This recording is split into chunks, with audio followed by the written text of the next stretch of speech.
La réalité du Saint-Esprit. Le Saint-Esprit de Dieu est peu connu par les chrétiens parce que plusieurs ne l'ont pas encore revêtu et même pour ceux qui l'ont revêtu, il demeure un mystère. La lecture de ce livre vous permettra de le revêtir, de connaître son langage et de découvrir les mystères cachés de sa personne. Pour tout contact, appelez au plus 237 678 78 16 21 plus 237 242 0020 09 et il deviendra pour vous une réalité.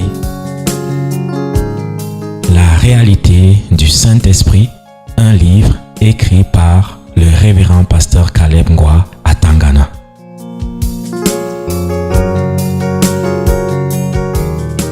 Lève-toi pour prendre ta Bible, pour prendre la lecture du texte de notre enseignement de ce matin. Nous repartons dans Hébreux.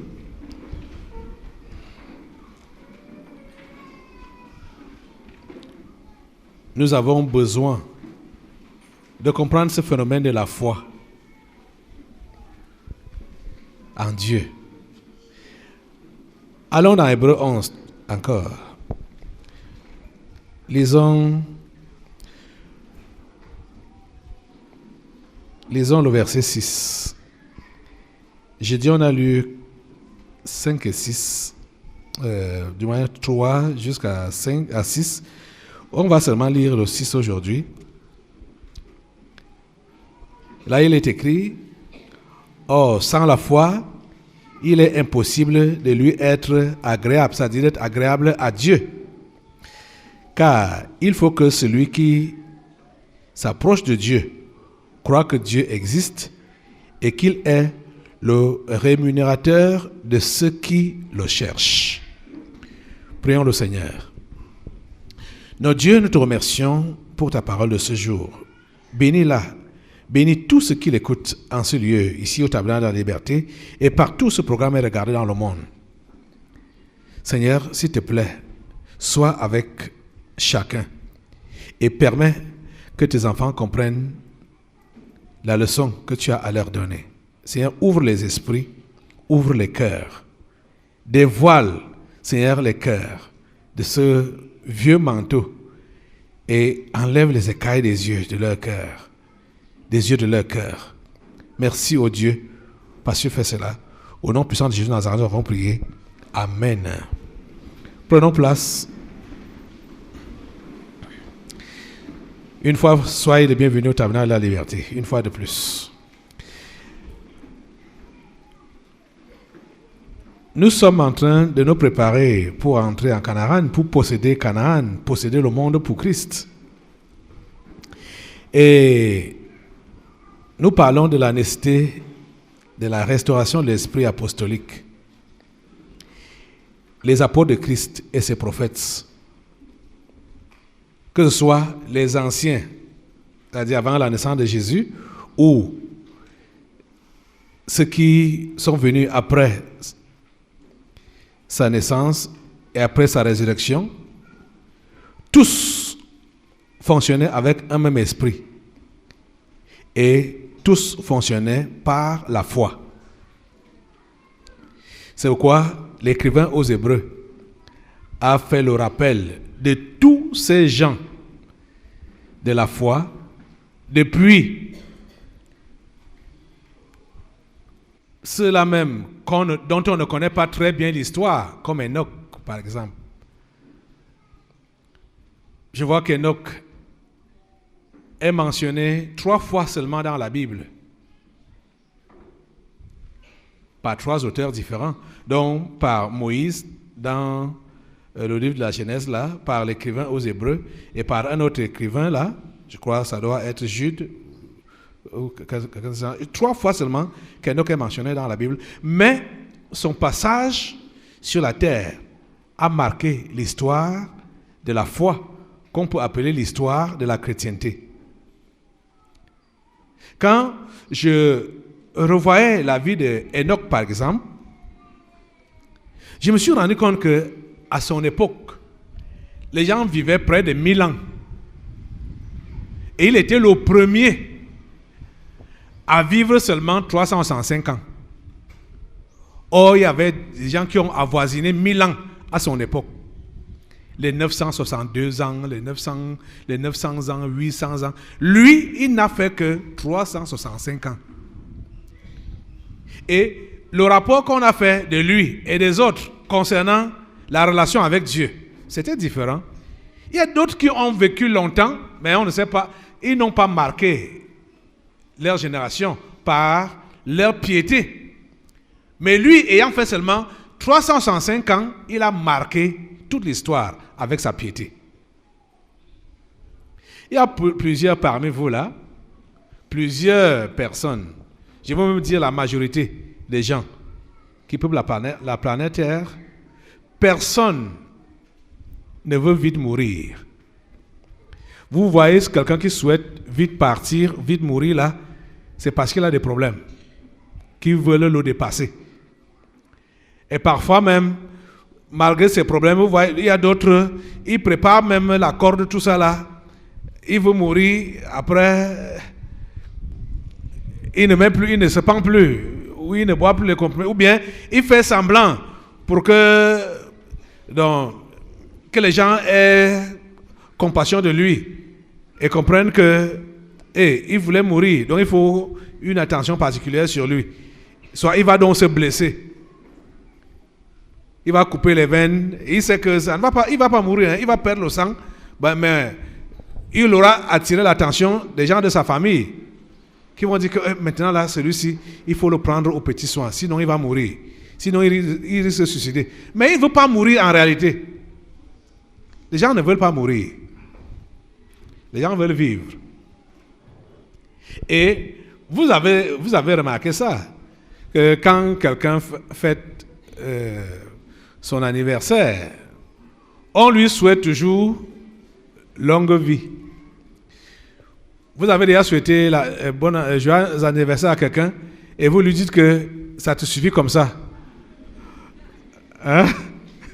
Ça va comme ça, arrête, disparaît. Hein?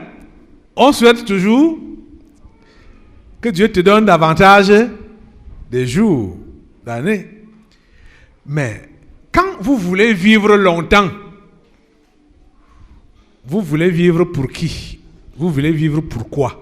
Vous voulez faire quoi avec la longévité?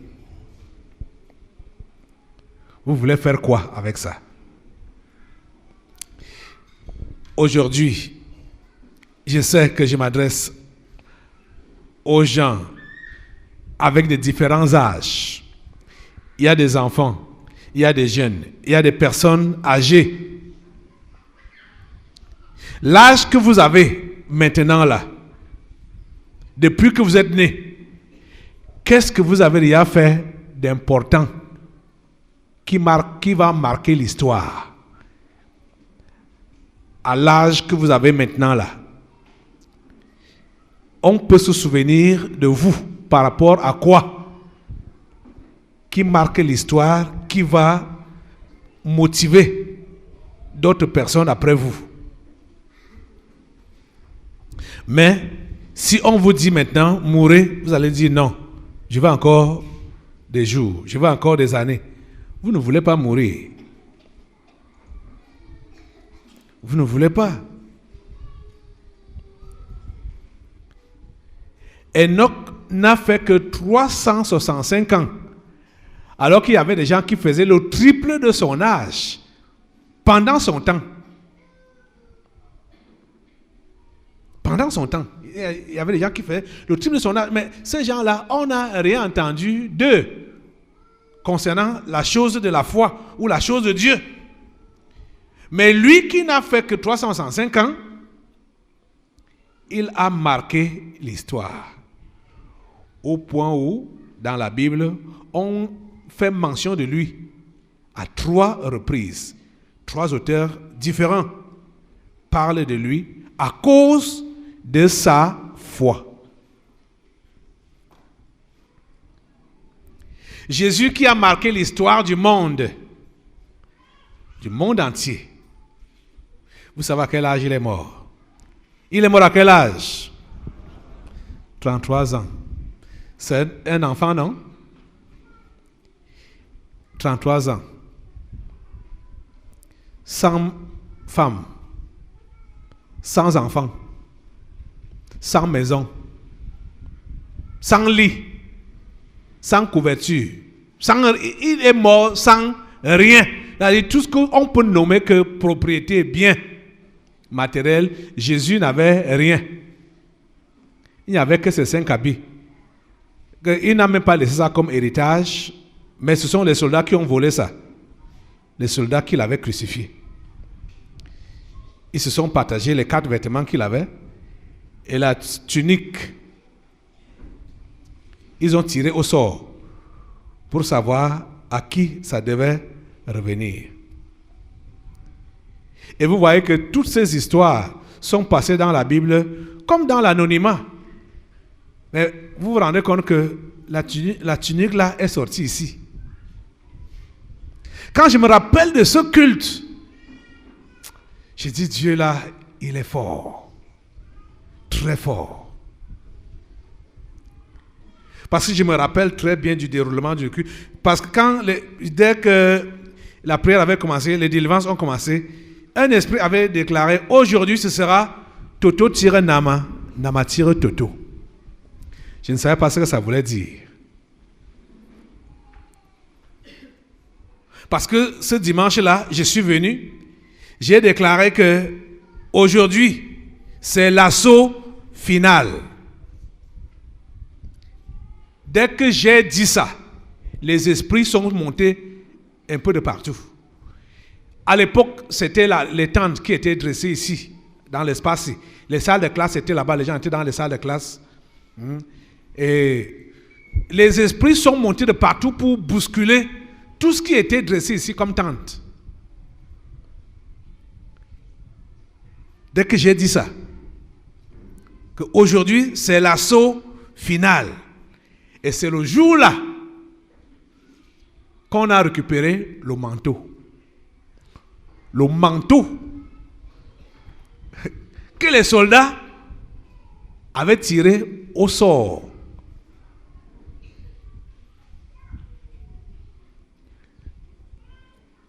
Jésus n'a fait que 33 ans. 33 ans. Mais les années qu'il a passées là ont suffi pour qu'il accomplisse sa mission divine. Je vais encore te poser la question. Tu as quel âge aujourd'hui? L'âge que tu as là, tu as fait quoi dont on peut se souvenir de toi concernant les choses de Dieu?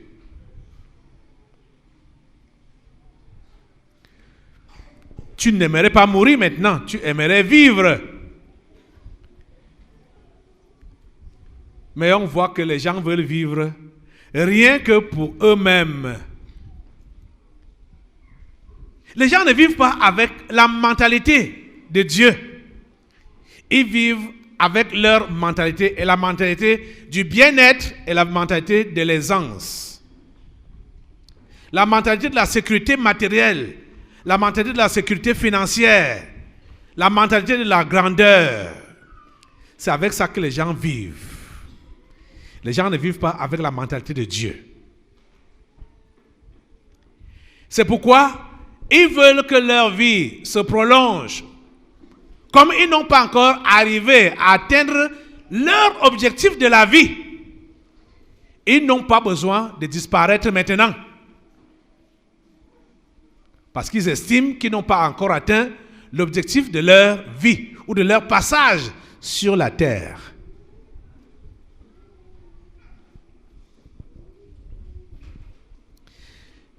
Enoch, à son époque, les gens vivaient près de 1000 ans. Quand Jésus est né, Dieu avait déjà diminué les années des gens jusqu'à 120 ans, parce que 120 ans, et on voit même que plus tard, Moïse parle de 70, 80, dans ce psaume 90, dans le psaume 90, les plus robustes. Les années des humains ont été diminuées Donc, Jésus a vécu à peine la moitié de l'existence normale d'un homme sur la terre. À peine la moitié. Mais cela n'a pas empêché à Jésus d'accomplir le but de sa vie et sa mission divine, qui était le salut de l'humanité. Pourquoi est-ce que Jésus a réussi à accomplir le but de sa vie? C'est parce qu'il n'est pas venu vivre sur la terre pour lui-même. Il était venu en mission. Et pour faire cette mission-là, il fallait qu'il ait foi en Dieu, qu'il croie au Dieu qu'il avait envoyé, que même si tu meurs, la mort ne va pas t'emporter. 3 jours après, tu vas revenir à la vie. Même si tu souffres, cette souffrance ne sera pas éternelle. Elle aura une fin et tu auras la victoire finale sur la mort. Jésus a eu confiance à la mission que Dieu lui a donnée, aux paroles que Dieu lui a données, et il a accepté d'accomplir sa mission à 33 ans. Et on voit que quand on l'a arrêté et on l'a tué, effectivement, 3 jours après, il est revenu à la vie, ayant pleinement accompli le but de sa vie, qui était le salut de l'humanité. Toi, tu veux vivre pendant longtemps. À partir d'aujourd'hui, quand tu regardes derrière, jusqu'à maintenant, est-ce que tu as même déjà commencé à accomplir le but de ta vie? Tu connais même, tu sais même quel est le but de ta vie? Tu sais à quoi Dieu t'a destiné? Tu sais ce que tu es appelé à faire sur cette terre? Si je te demande le but de ta vie, tu vas me dire tous tes projets, ta programmation, ce que tu planifies faire. Mais vous allez voir que plusieurs n'arriveront pas à déterminer réellement ou à dire réellement ce qui est le but de leur vie. Parce que le but de notre vie, c'est Dieu lui-même qui a tracé cela. Ce n'est pas ce que nous planifions, c'est ce que Dieu a tracé. C'est pourquoi la Bible nous dit ici que, or, sans la foi, il est impossible de lui être agréable. Sans la foi, il est impossible d'être agréable à Dieu. Car il faut que celui qui s'approche de Dieu croit que Dieu existe. Croire que Dieu existe, c'est connaître sa personne. Connaître qui est Dieu. Et si tu sais qui est Dieu, c'est là que Dieu pourra te révéler qui toi-même tu es.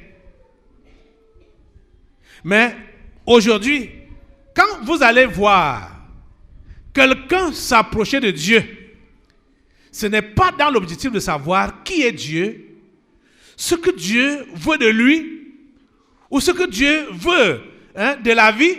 Non. Quand quelqu'un s'approche de Dieu, le premier objectif, c'est de lui dire: Dieu, bénis-moi. Dieu, j'ai des problèmes. Dieu, j'ai ceci. Dieu, je veux me marier. Dieu, je suis malade. Guéris-moi. Dieu, je veux voyager. Dieu.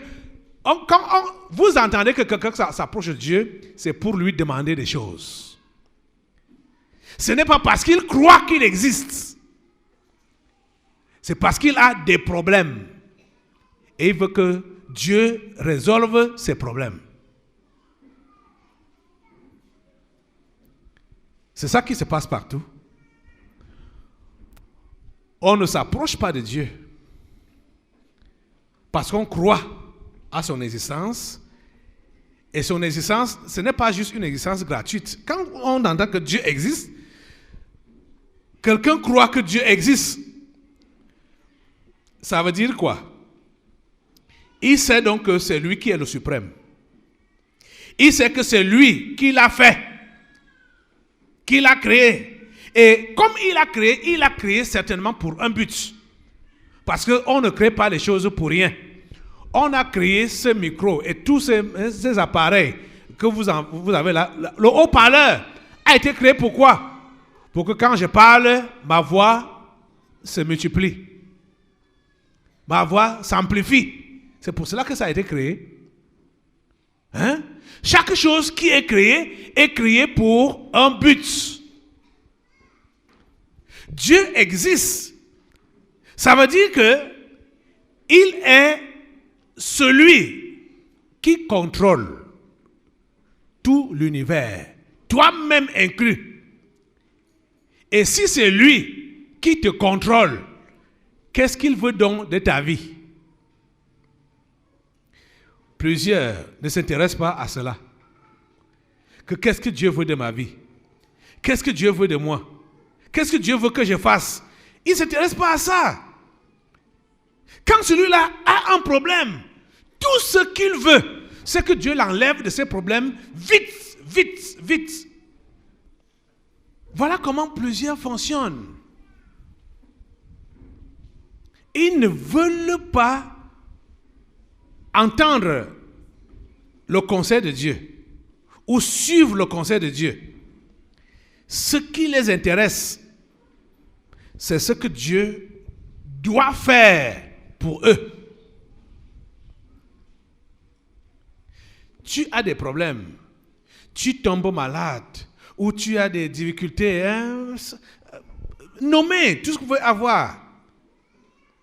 Qu'est-ce qui se passe généralement? On vient à Dieu. Quand on vient vers Dieu, c'est juste pour lui dire, Seigneur, je sens mal à tel endroit. Enlève cette douleur-là. Seigneur, j'ai rencontré un problème dans mon mariage. Résous-moi ce problème-là. Seigneur, dans mon lieu de service, j'ai des problèmes là-bas. Résous-moi ça. Directement, on vient seulement pour déballer nos problèmes. C'est ça qui se passe. Vous voyez donc pourquoi vous tombez facilement en les mains des faux prophètes? Parce que les faux prophètes vous promettent la solution immédiate. Parce qu'ils savent que vous ne cherchez pas Dieu, mais vous cherchez des solutions que Dieu peut donner. Vous êtes en train de comprendre?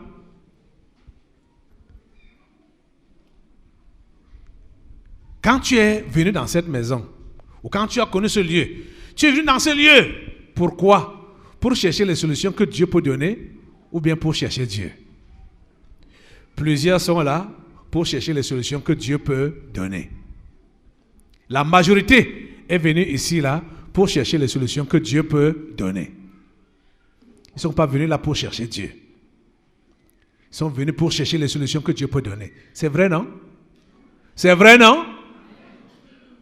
Mais écoute, je vais te dire la pure vérité.